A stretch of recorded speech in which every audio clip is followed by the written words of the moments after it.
السلام عليكم ورحمة الله وبركاته. الحمد لله رب العالمين، والصلاة والسلام على أشرف الأنبياء وإمام المرسلين. رب اشرح لي صدري ويسر لي أمري واحلل عقدة من لساني يفقهوا قولي. أما بعد، الله نسأل من عظيم فضله أن يوفقنا لما يحبه ويرضاه وأن يجعلنا خالصة لوجهه الكريم، آمين. Tunamshukuru Allah tabaraka wa taala kwa fadhila zake na taufiki yake kutuwafikisha kuwa wenye afya njema, na kwa neema hiyo ya afya tukaweza kuyadiriki mambo mbalimbali katika harakati za kimaisha na harakati za ibadat na mambo mbalimbali. Wangapi miongoni mwetu ambao Allah waneemesha neema hiyo? Ndio Allah akasema, wa in ta'uddu ni'matallahi la tuhsuha, mkizihesabu neema za Mwenyezi Mungu hamwezi kuzidhibiti katika kuzihesabu. Kwa hiyo tunarejesha shukrani Allah tabaraka wa taala kwa neema hii. Ndugu Waislamu, katika mtiririko wa durusu zetu ambazo lengo letu ni kunufaisha umma, tumekusudia kueleza nubdhatun, sehemu au dondoo katika masala ya mirathi. Haya ni masala muhimu sana. Ndugu Waislamu, tutambue kwamba innal islama tabni hayata nnasi ala asasi matin, kwamba Uislamu ndio mfumo pekee ambao umewajengea watu katika misingi imara katika ustawi wa maisha yao. Uislamu wanasema ad-dinu wa daula, Uislamu ni dini na ni utawala, una mfumo wote wa sheria zinazoongoza watu wayaendee mambo yao, mambo ya kisheria, mambo ya miamalati na mambo ya ibadati na kila mahitaji ya binadamu, basi yamo katika muongozo katika Uislamu. Dini nyingine wanakaa wanashauriana, wanajadiliana, ili tulipeleke hivi, ili tulipeleke hivi. Mwisho wake ikifika pahala yale waliokubaliana hayatekelezeki, wakae tena wajadiliane. Uislamu Mwenyezi Mungu amewekea sheria ambazo hazitofutika wala hazitofanywa mabadiliko mpaka itasimama kiyama. Kwa hiyo miongoni mwa mambo muhimu basi Mwenyezi Mungu Subhanahu wa Ta'ala kwa fadhila zake alizotuwekea sisi Waislamu ni utaratibu wa kumiliki mali katika mfumo wa kurithiana, kwamba mali hii ilikuwa ikimilikiwa na mtu fulani, lakini baadaye kufa, basi haki ya mali ile sasa iende kwa wanaomstahiki. Sasa tumekusudia kidogo tueleze masala haya, ili ndani ya masala haya tuweze kunufaika katika kuyafahamu yale ambayo tusiyoyafahamu, lakini yale tunayofahamu vile vile tuweze kuyafahamu zaidi. Ndugu Waislamu, mirath ni neno lenye kufahamika wazi, lakini ala al-aqali tutaeleza kwa mukhtasar kwamba arkanul irthi thalatha, nguzo za kurithi ni tatu. Nguzo mihimili ile ya kurithi, ili parithiwe, kuna mambo matatu yanazingatiwa na sheria yetu tukufu ya Kiislamu. Kwanza, almuwarrith, yule mwenye kurithisha, yani panarithiwa kwa ajili yake yeye kwa kufa kwake ndio panarithiwa, anaitwa almuwarrith. Katika kaida ya lugha, ismu fa'il mara nyingine anafanya kazi ya ismu maf'ul. Hata Mwenyezi Mungu katika Qur'ani imeelezwa hivi katika suratu Hud, pale Nabiyullah Nuh aliposema la asima al-yawma, ay la ma'suma al-yawma, hakuna mwenye kuhifadhiwa, hakuna mwenye kulindwa leo. Ukitafsiri kwa maana yake ismu fa'il la asim, hakuna mwenye kuhifadhi. Sasa nakumbusha kwa sisi tulabul ilmi kwamba katika kanuni za kilugha mara nyingine ismu fa'il inafanya kazi ya ismu maf'ul. Kwa hiyo almuwarrith, yule mwenye kurithisha, yani mwenye kurithiwa, ambaye panarithiwa kwa ajili yake. Hiyo ni nguzo ya kwanza. Lakini nguzo ya pili, alwarith, yule mwenye kustahiki kurithi. Sasa nguzo ya tatu, almawruth, kile chenye kurithiwa, kama ni pesa taslimu au mali au ni rasilimali au ni chochote chenye kuzingatiwa kwamba ni mali. Hizi nguzo tatu ndio nguzo za kurithi. Hapawezi kuzingatiwa kwamba hapa pamefanyika mirathi kama hakuna nguzo hizi tatu.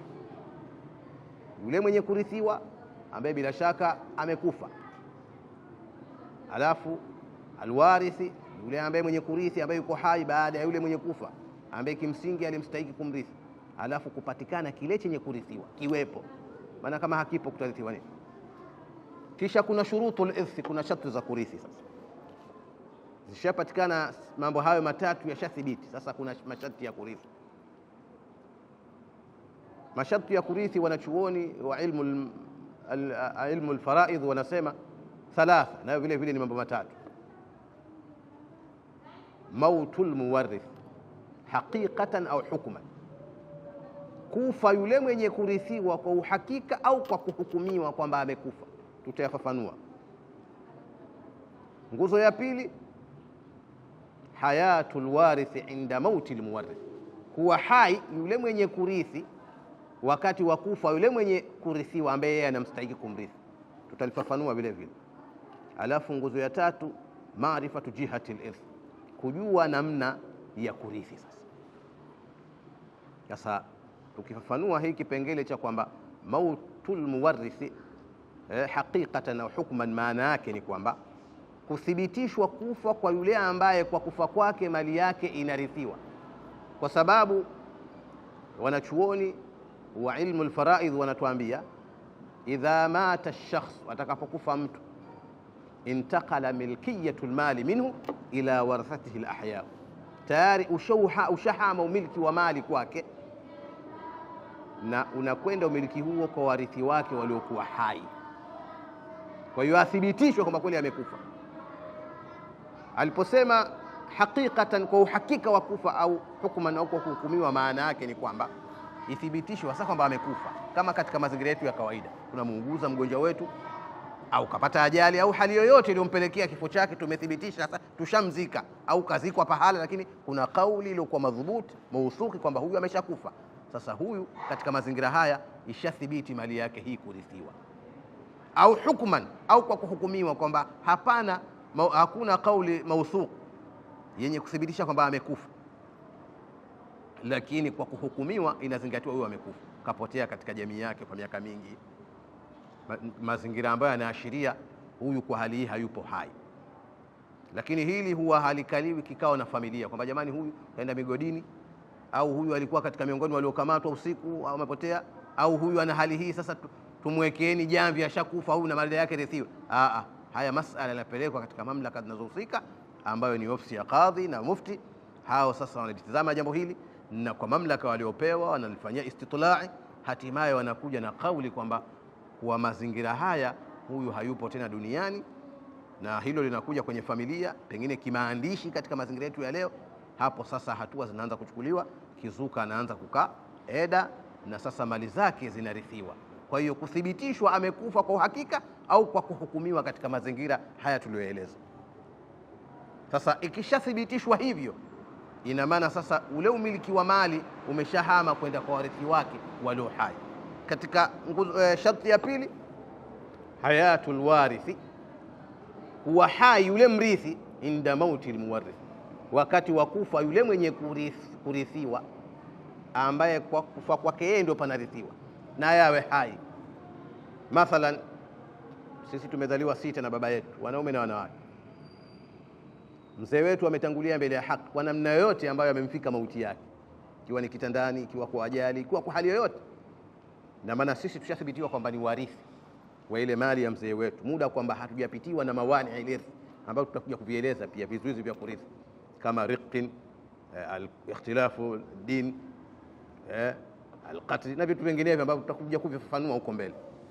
Ikiwa hatujapitiwa na vizuizi hivyo, basi tayari sisi tushathibitiwa kuwa ni warithi. Sasa wakati ule mzee wetu mathalan anakufa, basi sisi na sisi tuwe hai, hapo ndio tutakuwa tuna haki ya kurithi.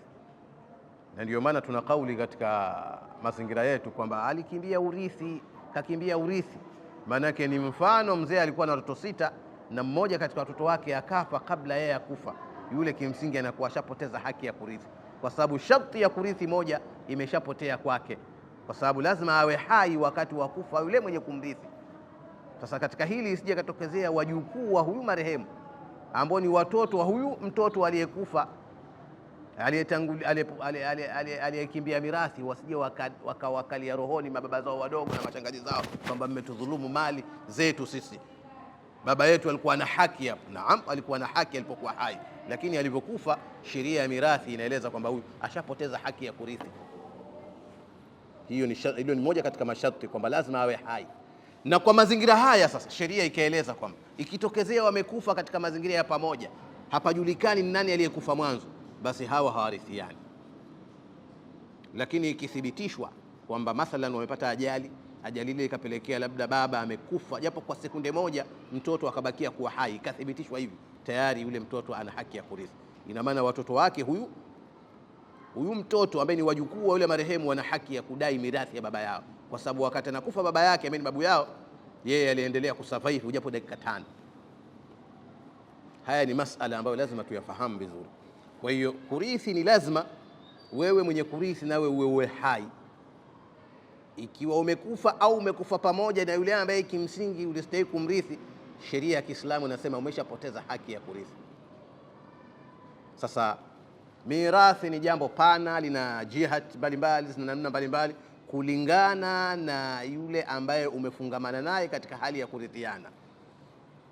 Hatuwezi kueleza hapo kwamba je, ikiwa hivi itakuwa ni mlango mrefu, lakini tunaeleza mambo kiujumla.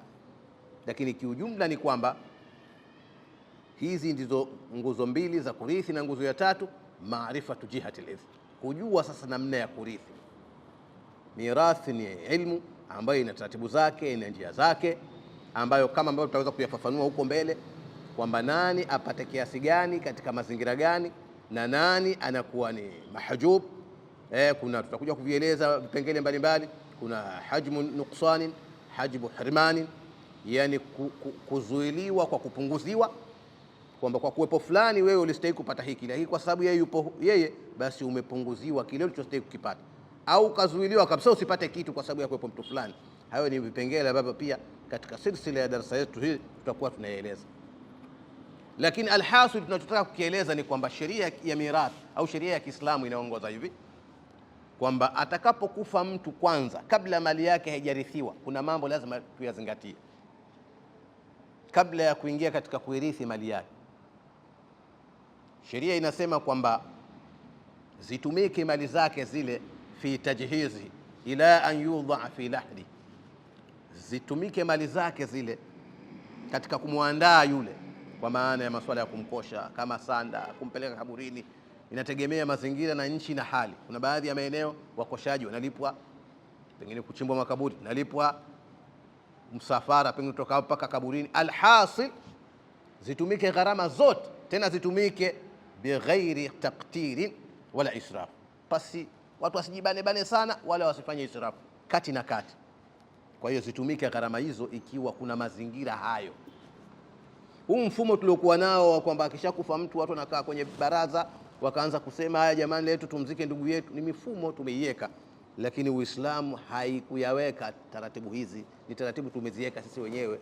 Sheria inasema zitumike mali zake. Ikishamalizika hatua hiyo, tayari tushamweka kwenye mwanandani. Tukadirie mathalan zimetumika 400,000 katika harakati zote hizo za yale yaliyohitajika yote mpaka kumweka katika mwanandani. Hatua inayofuata sasa ni qada duyun, ni kulipa madeni yake, huququllahi wa huququl insan. Kuna huququllah na haki za watu. Yeye bila shaka aliishi na jamii, alikopa na hali kama hizo. Kwa hiyo kama alikopa, basi zile haki zilipe kutokana na mali yake. Na kadhalika kuna huququllah, haki za Mwenyezi Mungu Subhanahu wa Ta'ala. Pengine alikuwa yeye ni mfanyabiashara au ni mfugaji au ni mkulima, au kuna hali zote ambazo aliwajibika yeye kutoa zaka na vinginevyo, basi litakiwa kabla ya warithi kuanza kugawa mirathi, haki hizi zitolewe, kama ilikuwa kuna haki haikufanyika akiwa yuko hai. Lakini hili ni jambo mukhtalafun fihi, tutakuja kulifafanua. Kwa baadhi ya madhahibu wao wamesema hapana, kwa kuwa mwenyewe hakuwajibika juu ya kuyafanya haya, huu ni mzigo wake atobeba mwenyewe na itakuwa ni dhima yake. Lakini kauli rajihi ni kwamba warithi wake kabla ya kugawa mali, basi waweze kulitizama hili na kumtekelezea zile haki ambazo yeye kimsingi alizipuuzia kuzitekeleza katika mali yake. Ama hii haki ya duyuni, hii ni jambo limekubalika bil ijma'i, kwa ijma'i, kwa maana ya makubaliano na chuoni wote. Yale madeni yaliyofungamana ya kawaida haki za watu, hili ni jambo ambalo halina ikhtilafu, ni lazima yalipwe kwanza.